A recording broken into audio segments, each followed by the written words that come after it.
いう例えば海岸駅のがあるっていう。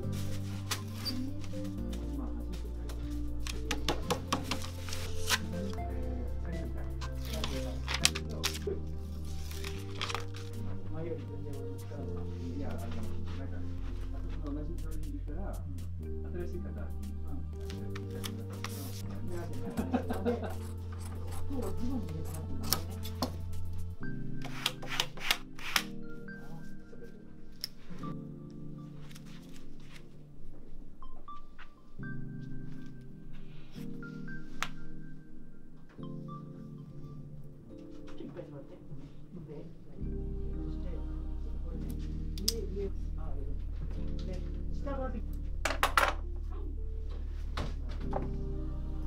で、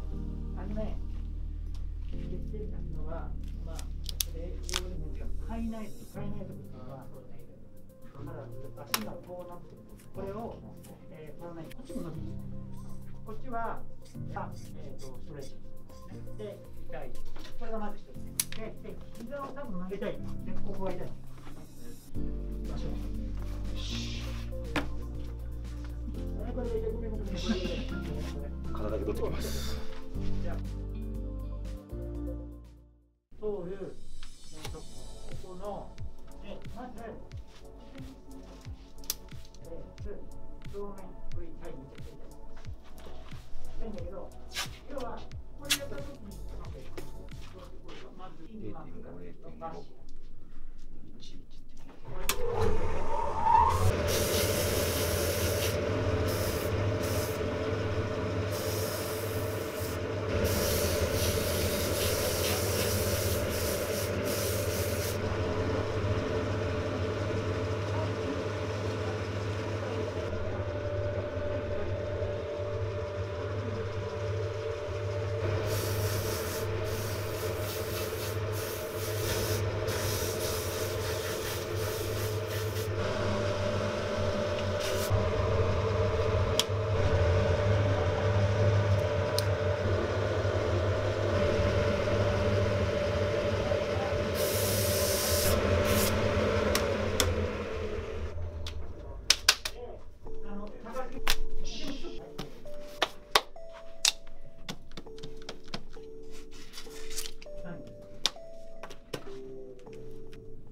体の柔らかさ、こういうのと違って、筋肉とは違って、関節が硬い。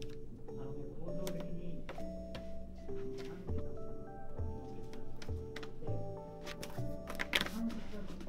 硬い。軸が安定する。だから、膝とかこうやって緩くなっ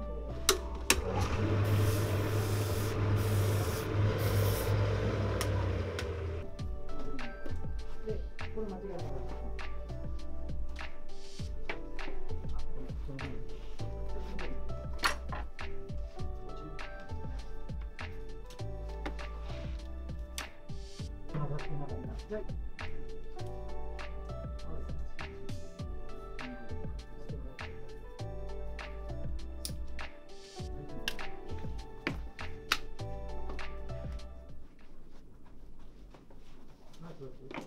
はい。で、今度これ右は行きました。あとは微調整します。お